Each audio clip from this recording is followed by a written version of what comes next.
everybody. Welcome back to the podcast. So, Luke and I actually sat down this afternoon and recorded a episode where we were going to talk about kind of like our expected 2023-2024 predictions for the Premier League and kind of some general thoughts on FPL assets that we really thought were going to be the highest score in each division of midfield, forward, defender, all that stuff. And we actually touched on a couple subjects of especially Harry Kane and Moses Caicedo, where we talked about potential landing spots, repercussions of them leaving. And it turns out after we recorded the podcast, about 5 hours later, Harry Kane is for sure heavily speculated by Fabrizio, which we all know what that means. He will be going to Bayern Munich, and Moses Caicedo will be going to Liverpool, which both have their own repercussions across the Premier League, but two huge groundbreaking moves that we actually do talk about in the podcast. So keep listening. We kind of give some thoughts, but just so you know, those moves basically have been confirmed, and there's a lot of far-reaching repercussions. So just be aware of it as FPL players and just Premier League fans. There's going to be a lot of change happening. So keep your eyes out for it and enjoy the podcast. I can't even lie. Luke's pissing me off today. Sorry. This cat, we literally sit here for 10 minutes. He's not doing anything. And then he decides right when I hit play, and I decided to delete it, he pulled out some kind of snack that made a million crackling noises that sounds great on audio. When the hunger hits. Good God. You know, I don't have much to say here, frankly. So let's just start the podcast before this devolves too far. Yeah, we're going to have a full-scale fist fight on the podcast. Not what you all came for, but I'm sure you'll enjoy it. We will do some numbers, let me tell you. We will. We'll have to change to a visual medium so people can see you. It's a fight. Our new UFC podcast. It's the next iteration of the Zuckerberg and Musk fight. Yeah, which I hope that happens. But, okay, so today, guys, we are throwing a lot of content your way this week, but we're going to kind of have a more Premier League-centric podcast with the little FPL stuff. But we're going to kind of dive into who we think are going to be the top, where the 20 teams in the Premier League are going to fall 1 through 20. We're going to dive into our list, and we'll tweet them out. We'll put them on social just so everybody knows them, and we'll stand by them because at the end of the year, I guarantee we're probably going to be wrong. If I get all 20 right, though, then I think next year I'll be throwing a lot of money on the Premier League, and I'll be making bad decisions. Well, we'll see how that goes. We will see. I think I already know who you're going to put first, but we'll save that for a little bit. How could I not? So, Paul, did you also you didn't mention that we're also going to do a prediction for who we think are going to be the top performing assets for FPL. Yeah. So we're going to do defenders, midfielders, and forwards, just the top three that we think are going to be the best performers in those positions. And we'll do that in the second half of the pod. But we're going to keep this one pretty short today. Just kind of hit the high points, tell you all what we think for what's going to come up with this upcoming season, and we'll get out of here. You know? Yeah. So how about we just dive right into it? I don't think we even need to do an initial, first break. So That's fine. Yeah. Let's just go head first into it, right? Paul, do you want to do maybe your top four, what you predict? Okay, so you want to start at yeah, that's fine. We'll just go down from there. Okay. Yep. So, number one, we got the Gunners. I'm shocked. Arsenal finishing number one, and to me, this is kind of like a heart pick, but it's also like, I think Arsenal added a lot of depth. They have a lot of different options. They're a lot deeper this year. I think if they have the injury issues they had last year, they have enough depth where they can kind of have quality players slide into those positions. Right. And they also, I think they did a good job this summer of signing players that have a lot of diversity in the positions they can play. Yes, so agreed. even if they do have more injuries than last year, I think they're a little more adaptable per se to those injury concerns. I think that's a big thing. I also think that this team was still growing last year. They'll still be growing this year, but they have a full year of a full-on title race under their belt. Arteta's growing into himself. The system's functioning better. So I think there is a chance that Arsenal could kind of just stagnate and maybe end up like 4th, 5th, somewhere in that range. But I really think this is going to be Arsenal's year to really cement their themselves on the stage. Yeah. You know? I think whenever you look at the position that Arsenal is in right now, last season they definitely overperformed their expectations. That's and fair. they did this previous season as well, right? Almost making it in the Champions League. So I think that I don't know if Arsenal's going to be come out to as great of a start as they did last season, but I see them, at some point in the season going on a really incredible run, Yeah. kind of esque of what City did at the end of last season, where they reeled off, what was it, like 10, 15 unbeaten in a row in the league. Actually, it's probably even more than that. I don't know. But I really do think Arsenal is going to have a good season, and that is reflected in my rankings, but I have them second in the table. Okay. Do you want me to finish my top 4? Yeah, And no, then let's do we'll your yours? top 4. Yes, Okay. sorry. So number 1, I have Arsenal. Number 2, City. They're just too good, man. Like, they're gonna be top 3 somewhere in there. There's no doubt in my mind. And then I have Newcastle number 3 and Liverpool number 4. Very interesting. Our top 4 differs a little bit here. Okay. Let's hear yours. We can I think discuss. Newcastle is probably the most interesting to me out of that top 4. I have Manchester City at number 1. I have Arsenal at number 2. Liverpool third. I think they're going to figure out a lot this season, and I agree. I think they're going to concede a lot of goals, but I think they're going to score a ton of goals. And then fourth, I have Brighton. Oh, I like that. I really do. I but think that's questionable to me, though. What kind of in the back of my mind that made me think perhaps not Brighton was because of how much they're committing to in European qualifications and how they've already qualified for European competition. Valid. So I think having a bigger squad, which they do this season, there's a lot. They've brought in some really key players, but losing Caicedo could be a really big hit for them. Yes. If he did manage to stay, which it seems like he's for And sure not going McAllister, to. too. Yeah, 2 big losses there. But if Caicedo goes, they're going to need another replacement for him, which is someone like Tyler Adams would have been a great fit, but he's Dude, now I with would love to Chelsea. see that. So I'm very high on Brighton. I think that De Zerbi is going to continue to adapt his system, and Brighton's going to be a fun team to watch, and hopefully they can, hit top 4. I'd love to see that for them. Yeah, I'm there with you. Like, I think that's a good shout out. Which I sneakily think that there is an outside chance that Newcastle could end up lifting the Premier League trophy this year. Very interesting. I mean, so if we think about it, like, look at their run last year. Like, they easily were a top 4 team. Their defense was great. Then their attacking prowess kind of came in later towards the season. If they can mesh both those things and with the pieces they've added this year within their system, I mean, look at it. They added Harvey Barnes. They added Tonali, who I think could probably be maybe the signing of the summer. Like, there's pieces they added that just solidify what they did last year.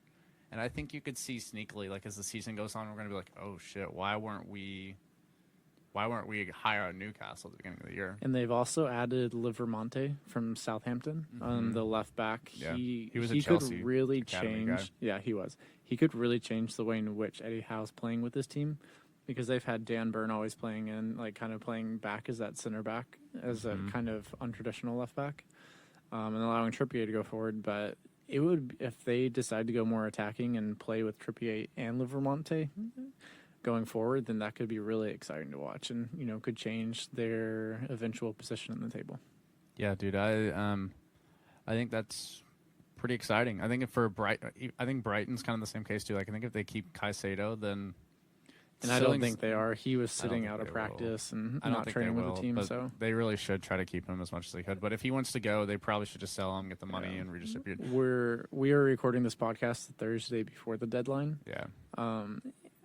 And it seems like Brighton want to get the deal done in the next 24 hours or so. So hopefully, They should. probably he will be out or close to finalizing a deal with another team by the time the Premier League season starts with Burnley and Manchester City.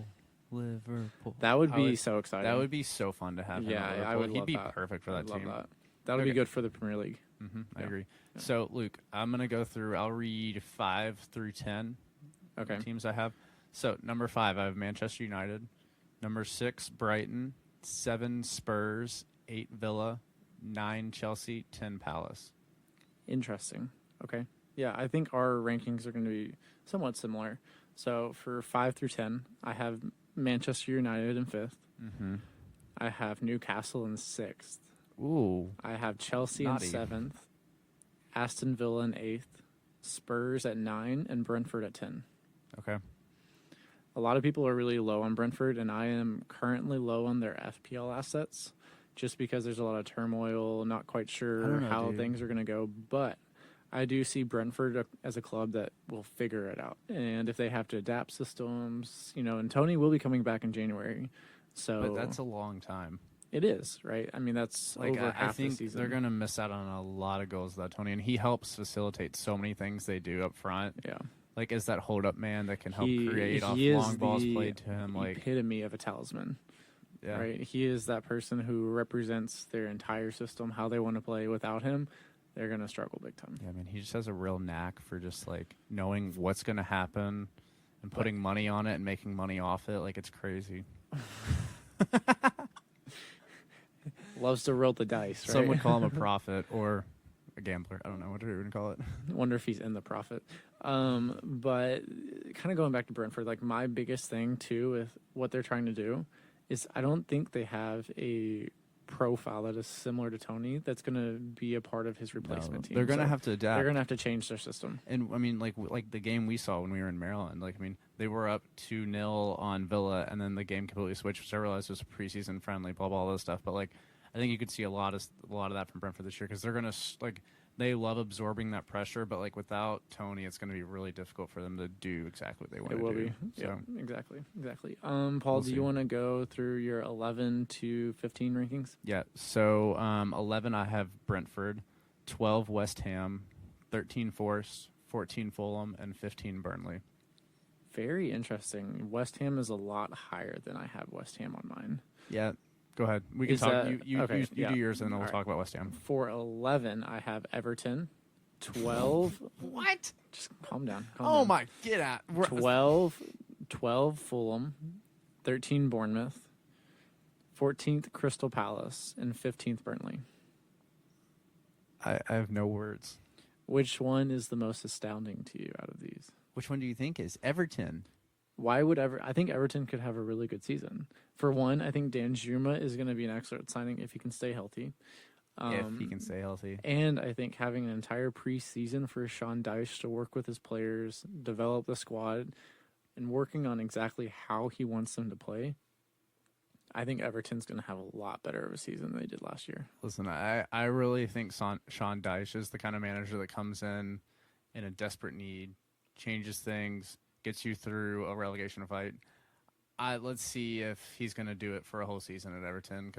And also at Everton, I just don't believe in them, and they also just piss me the hell off. So, like, I can tell you that, yeah, we'll see. With their dire financial situation, it is easily predictable to say that they're going to be really bad this season because they have not brought in many players into the squad at all.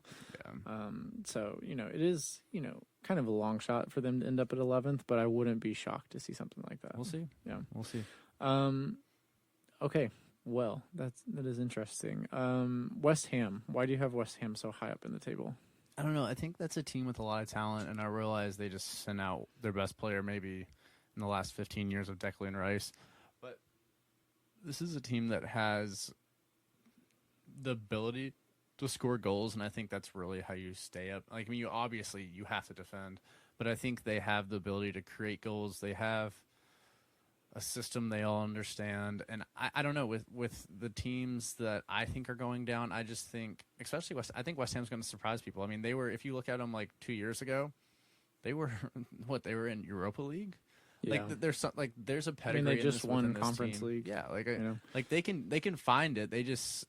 But they also could, like, honestly, I think it's kind of a long shot to put them at 12, but I don't know. I just felt it. I think 12 is a perfect fit, maybe even a little low, if they go out and get Florian Balogun, They put him up top, newly U.S. MNT commit, who could, I mean, for them, he could be an incredible player, right? The way that he can They're just gonna poach have to pay goals. for him. Imagine him playing with Bowen.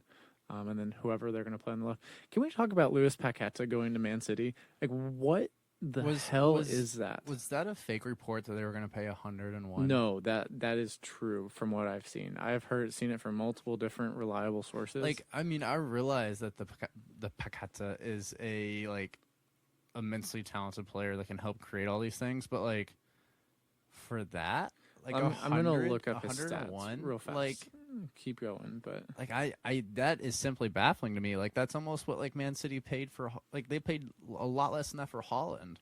yeah, and it just bothers me, right? Because if you look at his comparison to other similar players, his XG, XA, assist, goals, pass percentage, the only area that he excels in is tackling and clearances, and aerials one. Dude, Like you could probably literally put Phil Foden in whatever position you wanted him. And I you could do probably not get understand. like a better product. Like that's nuts to me. I don't know what your team's doing, Kyle. Last season he played in 28 games for West Ham, right? He started in 27 of those. He had 4 goals and 3 assists.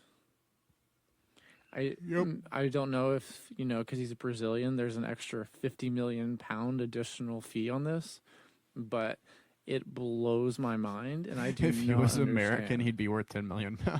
I just don't get it, right? He's a fun player to shit. watch, and he has, flair to his game. But for that much, nuts. you need something more than what you're getting out of him, right? I don't get it. Maybe he'll be a great signing for City. I don't understand. I don't get it. We'll see. We'll see. Okay. Well, all right. Let's sorry go for that. Did you do your 11? You did your 11. I did. Yeah, you were shocked by Everton. Yeah, I'm gonna do my final. 16 through 20. Yeah. All right. So at number 16 we have Sheffield United, 17 Luton Town, 18. So these are gonna be the 3 teams going down. It's gonna be Everton, Bournemouth, and Wolves. Wow.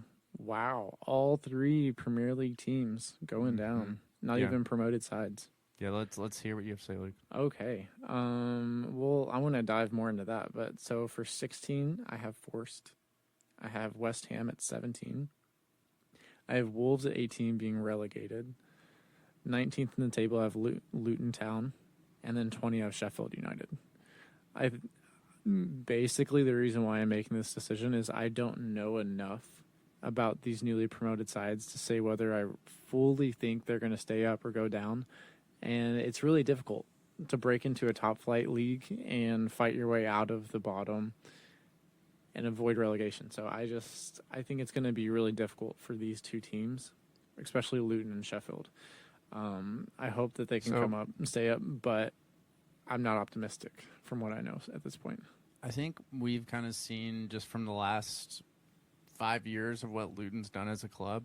Like, I think this is an organization that is easily amendable to their own situation, and I think they make really good practical decisions. For some reason, there's just something I like about them where I just feel like this year they'll probably end up staying up in some way or regard, which I could be drastically wrong. Like, I mean, it could be a situation where they're absolutely punching above their weight, but I mean, I just think there's something there. Like, I think they may barely scrape by, but I think they're going to stay up this year. Yeah, I hope so too. I think we all have a natural tendency to root for newly promoted sides. We want to see them come in, play well, and be impactful, and kind of really give their fans that style of play and success that they really deserve, because it's incredible that they've all been promoted to the Premier League. The financial implications are great for the club, so hopefully they can stay up against all odds. So I hope so. I hope they do. So did you say yours? You said yours. Yes. This is the second time. I'm just making sure. So we both agreed on Wolves going down. We did, right? It kind of seems like a dumpster fire right now, with doesn't the it? internal turmoil that's going on. Getting rid of Lopetegui, bringing in O'Neill. It's going to be interesting to see how the season plays out for Wolves. I don't know if I'm too optimistic on it. I mean, that's why I have them being relegated. I mean, you never know, but I mean, have we heard anything about why? Yeah, so Lopetegui was upset about them not making any signings over the summer, and he had expressed his frustration to them. And apparently him being let go was agreed upon, I think, like a week or maybe even 2 ago, whenever they were playing Celtic. And then at this point, he just said he would stay on up until they could get another manager. So that's kind of how we ended up here. So Wolves fans, naturally very unhappy at this moment. Yeah, no, I mean, literally, what a terrible time to fire your manager. Like, it's almost a worse time now than like probably like a month or two into the season. I don't know. The earlier you get that change, the more time they have to implement a system. I wouldn't wait. I think there's no reason to wait, especially if both parties are unhappy. I say that because at least like you go through preseason, you go through all this stuff with one manager, and then literally right before the end of preseason, you fire him. But my thought process, I'm like, you go through preseason, you at least get like 5 or 6 matches out of what you've built in preseason, and maybe it doesn't work, but at least maybe you get some points from that, rather than just going into the season and you're just like thrown in the deep end, you know? Yeah, see what I'm saying? I understand what you're saying, but I think my mind looks at it the opposite way. I understand what you're saying. Like it's just a clean slate from the beginning. Right. Exactly. Yeah. Well, I think that's going to do it for our predictions for the Premier League season. That's kind of what we see, how it's going to shake out in the table. We stand by these predictions. We do. Yeah. As bad or as good as they turn out. Yeah, we'll see how they actually pan out at the end of the season. We'll come back and kind of bring this back up and see how right or how wrong we were. Mm-hmm. But we'll probably take a little break right now, and then come back and give our quick fire predictions for the top defenders, midfielders, and forwards for FPL. All right. We'll be back. We are back to talk with you all about our predicted top FPL performers in defenders, midfielders, and forwards. Yup. So let's just dive right into it. Paul, how about we start from the back and work our way upwards? Does that work for you? Yeah, what do you mean? You could take that in many different ways. Like, we'll start with defenders, go to midfielders, and then go to forwards. Okay. Work? Okay, I'm just saying, like, if you were looking at it inversely from the front, that could be considered the back. Like, it just depends on how your perspective, you know? Yes. Yeah, we're doing some geometry and math here about angles, and let's move on. How about you? What the hell are you saying? We're shutting this down. Defenders. All right, I'm going to start with my defenders. Okay, so I will say one of these options that I'm throwing out really depends on health, and yes, it's probably not the most practical choice, but we'll just start with them. Number 1, Ben Chilwell. When you said health, that's what I think. This dude, we've just seen, he has the ability to be so creative in the attacking front for Chelsea, and if he's given basically the keys to do what he wants, then he has the prowess, he has the ability, he has the creativity to get goals, to get assists, and honestly to be a pretty vital form of how Chelsea scores goals. Yeah, he does. I think he's a staple in a lot of teams right now, and there's a good reason why, because he has a lot of potential. Yeah, and I think you're also going to see an improved Chelsea defense this year too, because, I mean, especially if they get Caicedo, I think that they're going to have a lot more protection in front of their center backs and their fullbacks. So I think he could personally be maybe the best defender this year. Paul, you're forgetting, if they don't get Caicedo, they have the one and only Tyler Adams. Yeah, so he's going to be a big improvement. Dude, with Tyler Adams, he could be their starting right back after Reece James gets hurt, most likely. But they also picked up I can't remember his name from France. There's a guy from France too.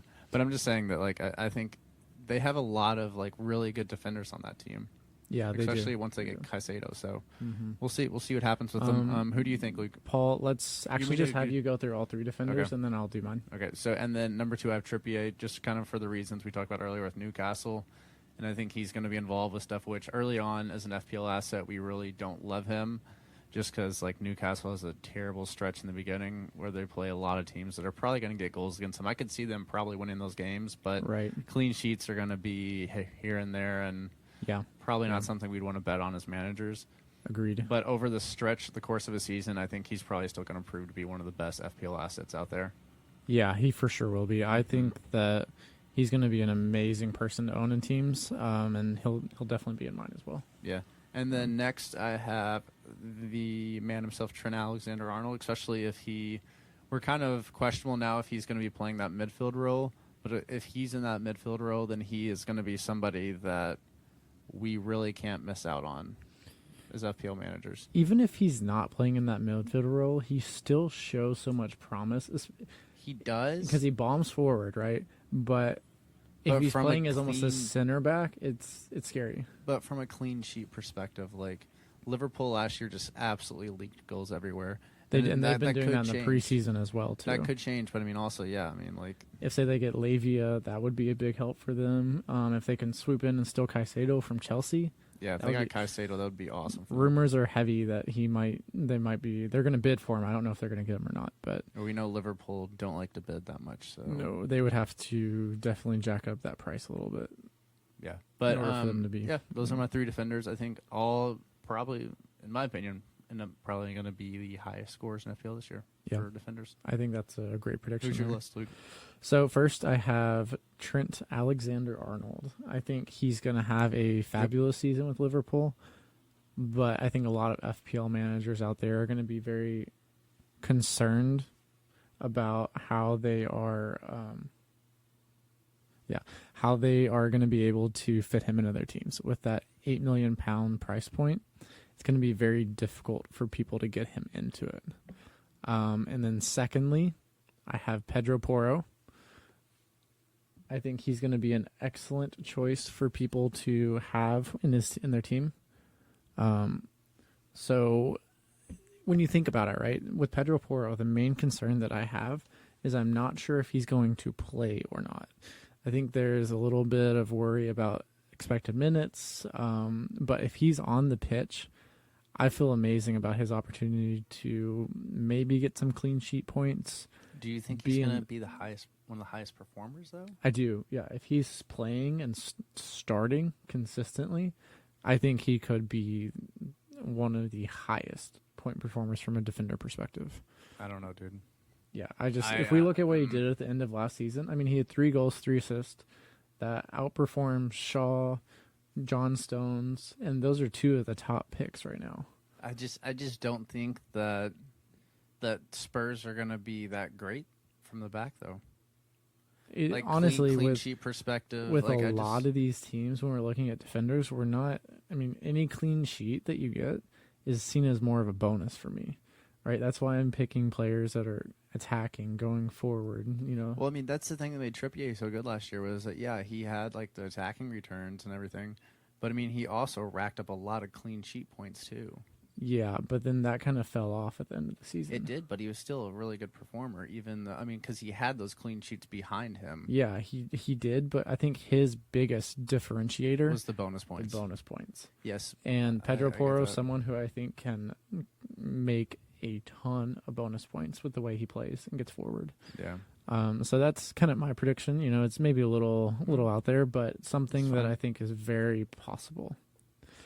And then for my third defender, it's a Stupinan. I think we all know what to expect from him. He is going to be getting forward, playing progressively. I mean, he basically plays as a winger. Yeah. In tandem with Matoma. So someone very exciting. I think he is probably one of the most He's one of the players that I think is an essential to have in your squad. Okay. Yeah. Yeah. I would agree with you. That's all I have to say about Stupinan, really. I think, he's self-explanatory, frankly. Mm-hmm. So, Paul, do you want to go into your list of midfielders, the top 3? Yeah. So I'll start with the Egyptian king, Mo Salah. Let's just go ahead and say I have the same one. Okay, Same we can check one. all those boxes for us. So I think, honestly, there's not much to say. We just know he's going to perform. We know what he's going to do. Why are you looking at me like that? I can't wait to tell you my number 2. I think you may be surprised by number 2 also. Okay, what's your number 2? Son. Wow, okay, that's interesting. Tell me more. I don't know. It's kind of the same thing with Salah. Like, I think last year Son had a down year where I think it was honestly a Conte thing. Like, with Conte and the style he put in, like, Son just kind of was the one that was frozen out. Right. And especially with, we talk about in all these podcasts, there's the Harry Kane decision looming, which is going to have a big impact.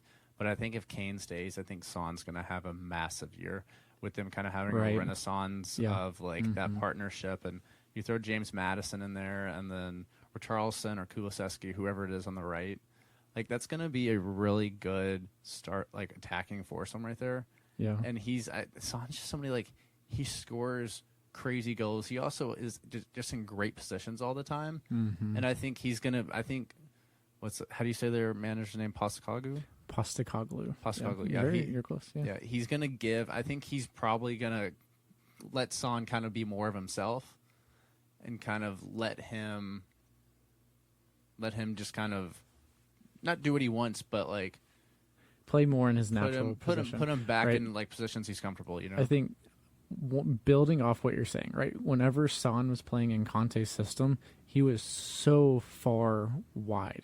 Yeah, right? Perisic was almost higher than him sometimes. You know, the spaces he was inhabiting were not the area that he thrives in. I see it as he thrives in that little half space on the left wing. It's like Pulisic in a USMT jersey. Yeah, exactly. You know, like he loves being in that little half space where he can cut to his right, bend it in the top corner, you know, play 1-2 with Harry Kane. All those things he severely lacked last season. And Perisic was not a good fit for him. But I do think with the way that Tottenham are going to play, they're going to push their wingbacks really high, have them attacking the flanks, and then that allows Son to tuck in. If Kane's still there, he's going to be able to interplay with him, interplay with James Maddison, find that top corner with that beautiful right foot. I think this is a great shout. He could have an amazing season. The price point, he has the ability he does to easily beat. He could beat Salah in returns. The price point is kind of hard to get. I mean, it's not terrible. It's so much better than last season. For $9 million? Like, yeah. I think that's honestly for somebody that is explosive as he is and kind of has, like, I mean, there's question marks like we kind of talked about in the pod a couple days ago. But, like, there's also immense upside, too. There is. So high risk, high return. Yeah. I think the big question, though, there is if you can go to Marcus Rashford instead of Son, wouldn't you, at this point, I think a lot of managers would decide to go with Rashford with his consistency and what you got from him last season. But you also looked at Marcus Rashford, and he had not a great run towards the end of the season last year. He didn't, but I think a lot of that was injury related from what I've heard. I mean, possibly, but I mean, it's also like, I mean, give and take, you know? It is. And a big question mark with Rashford at the start of the season specifically is he's probably going to be playing up top for United. Yeah. And that's not necessarily his preferred position. It's not where he thrives the most. So I wouldn't be shocked to see a little dip and then have him just rip through the rest of the season. And United's first fixtures are up and down. You know, they play City, I can't remember all of them, but they have some difficult fixtures mingled in with some really easy fixtures. Yeah. So he could be an interesting asset for the season. But I love that Son pick. I think he could be a great selection for FPL managers. So, like, my last midfield pick is Saka. Saka, I think that's a very good top three. Yeah, I mean, I think we saw a lot of things last year of Saka developing into not even just an elite goal scorer, but somebody that is a staple in an Arsenal attack that is heavily involved in goals and assists.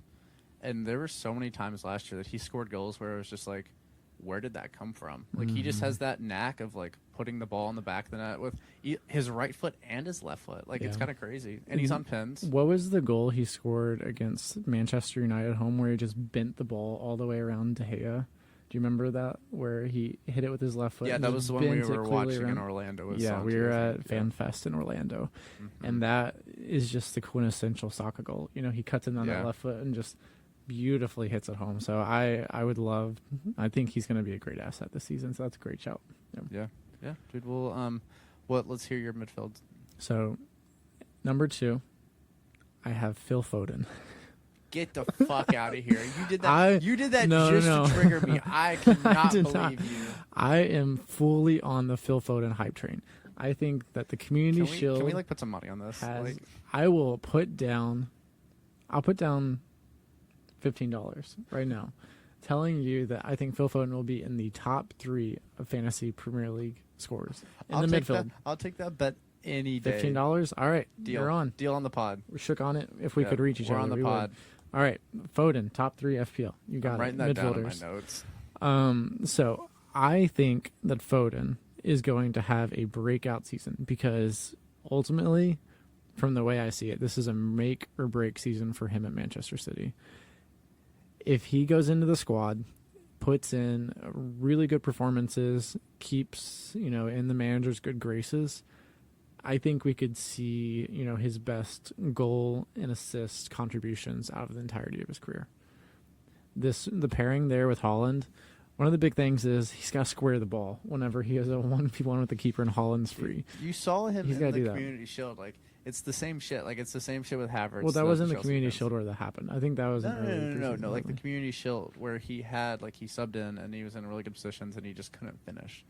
I think he's going to, right? I think some of that's rust from, Dude, this is what he not always playing over the does, summer. though. Like, I don't think he always does that. That's listen, not true. I don't think this is somebody that's going to be given a chance to be a top 3 midfield asset. I don't know. I don't know.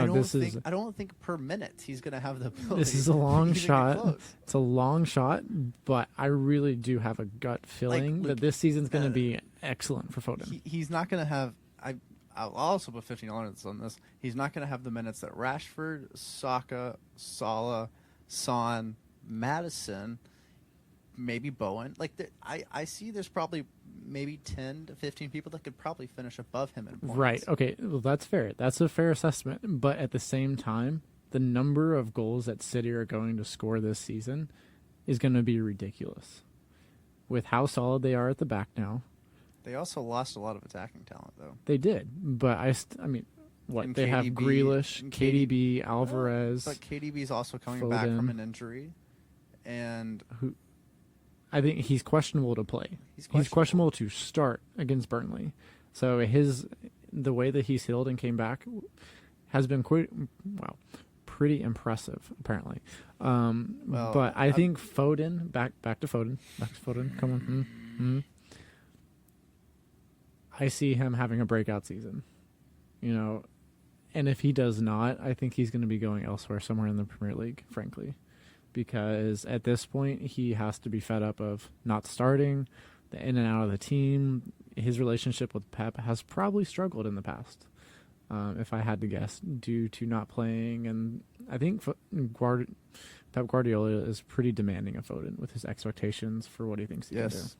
No, we've talked about this. I agree that he is, but it's your choice, Luke. To put him in top 3. I'm going to be honest. I'm just happy I'm making $15 off you. That's going to be really nice when you do that. We need to find the nearest pool table. I need to kick your ass right now. Good luck with that. So, my third midfielder, we'll move on from Foden and leave that discussion in the past. I'm sure we'll pick this up off the pod. But going to my third ranked midfielder, I think James Maddison is an excellent shout for this opportunity to break into the top 3 because That's a good choice. Obviously this is going to be highly dependent upon Kane staying, I think. But if Kane does stay, I think James Maddison is in for a breakout season. He's playing with a significantly higher quality of teammate. And if you look at how he played when he was with England, he put in really great performances with Harry Kane. I like the way they linked up together. And his creativity is going to be excellent for the system that Postecoglou wants to operate. Yeah, I think Madison is. I have no problem with that at all. Yeah, I think he is like a top attacking talent in the world. Like especially just like creatively, like assists. Like he with all the weapons he's going to have in front of him, especially like you said, if Kane stays, it's gonna be fun to watch. And he could just rack in the FPL points, like bonus points. He's probably going to be all over. Be my guess. Yeah, I agree with that too. I think. So I don't know. Very, very interesting midfield selections there. Yeah, we had differences. I like that. Me too. Good. Yeah, I think we see things a little bit differently, and that's what makes this interesting. So, Paul, do you want to go through your forwards? Let's just rip right through these and get out of here. Yeah. So I have Holland, which no explanation. I think everybody kind of knows. Kane, advising that he stays. Right. And then Darwin Núñez. Ooh, time for me to rip you apart on a pick. So why do you think Darwin Núñez? I think so. I know there's a lot of question marks kind of surrounding what Klopp thinks about him and if Klopp thinks he's ready to play in that stage. But I think we're kind of seeing that he's getting a lot more comfortable. He had a really good preseason. He missed some sitters. He missed some sitters. He's gonna do that though. That's just the thing. Like, not everybody can be Holland right away scoring 50 goals a year. But he's still very young. He puts himself in great positions. We can't argue that. Like his XG is always high. He's usually in the right spaces. So I think we're gonna see it click this year. And when it clicks, I think he's gonna be at points of this season. He's gonna be undroppable from your team.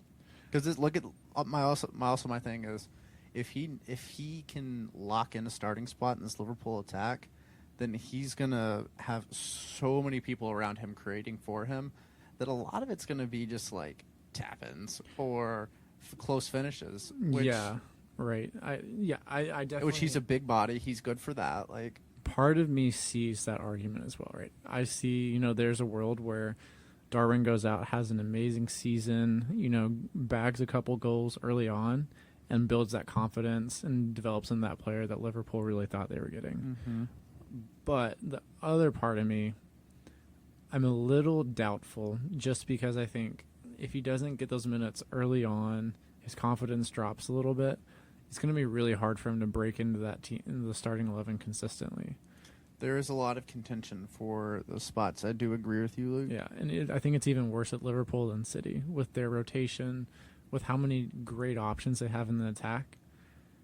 And I mean, a lot of it comes down to injury because they loaded up on these attackers trying to replace players that were injured.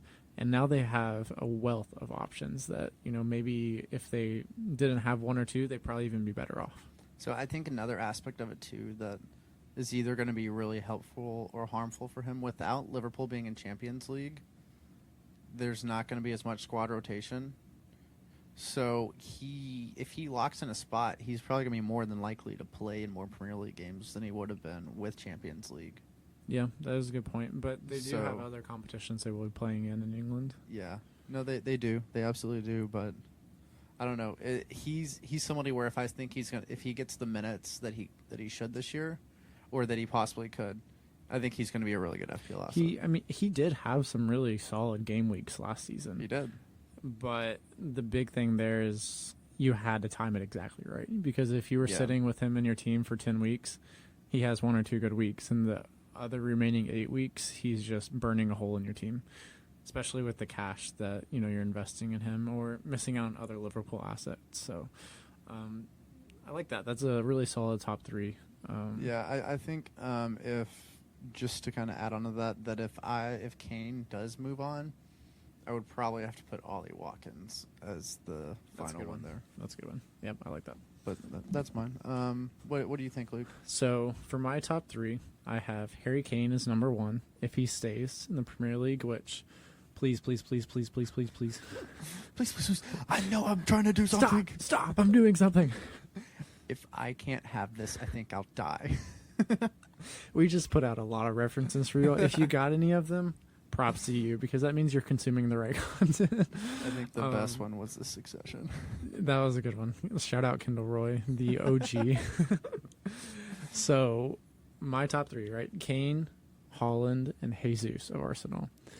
If Kane stays, I think he's going to absolutely change the way the FPL's played this season. I think Haaland's dominancy over the captaincy and, necessitating everyone having their team with massive ownership is possibly going to change. So you think it's going to be Kane and Haaland?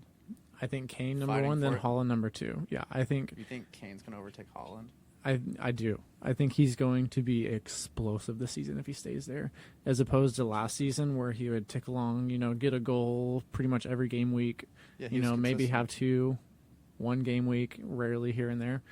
I think we could see Kane being a little bit more inconsistent with goals every week, but hat tricks would not be shocking to me at all for him. And that's just going to come down to the way that Spurs will be playing under Postecoglou, with so many shots on target, pressing high up the pitch, and just playing so aggressively. They're going to lead goals, but they're going to score a ton of goals as well, especially against the lower tier sides. And that would be amazing if we can kind of counterbalance Haaland's captaincy out to where Kane is also someone who's an excellent option. It's going to be really great for FPL to have that. I agree. I'm there with you. So that's my little mini rant on Kane. Second, I have Haaland. He's, very similar to Salah. He's self-explanatory. We know what we're going to get from him, especially at home. Those fixtures whenever City are hosting newly promoted sides or lower tier teams, he's going to feast, right? He's a beast. I would not be shocked to see him get a 5 or 6 goal match at some point this season. Yeah, no, just he for sure will. With the way he played, with the way City plays too, integrating Like, literally, it wouldn't surprise me if there was a match, if Pep just let him run wild where he got, like, 6 or 7. Yeah. In a match, No. literally, like... And imagine captaining him that week. Even with everyone else doing A it. triple captain. Oh, And insane. we put out a Twitter thread on this, right? If you are deciding to not go with Holland in your team, do not do it in a week where City are playing at home. If they're at the Etihad, we implore you to not take him out of your team if they are playing at home. I don't care who they're playing. Look at last season. He had 3 goals and 2 assists against United in a derby. Right? Like, it's just... Guys, I'm telling you, Holland is perma captain for me. He freaking burnt me so much last year at the end of the year that kind of, like, derailed my FPL season from the start. So, like... Yeah, learning from last season. Perma captain until he proves me he shouldn't be a captain. I think that's excellent. So, or am I just baiting you all, everybody in my mini league? Oh, man. Who knows? You're gaslighting us, Paul. Only the people in my mini league. Yeah, that's true. Gaslight Jerry all you want. Jerry, you're not being the king of Guatemala this year. You're not. He doesn't listen to the pod, so it's okay. He's busy doing other stuff. Planning to win FPL this season. Yeah. All right, so my third option, Gabriel Jesus. That's an Arsenal interesting striker. choice. I think that he is off everyone's radar right now with the injury that he sustained to his knee, but he's not going to be out too long. I would expect him to be back around game week 5, game week 6, back in a reasonable amount of time for him to kick on and have an amazing FPL season. Do you think he's really going to get that many goals, though? Like, if he's in Arsenal squad, yes. But, I mean, even last year, Luke, like, Well, look how he started the season.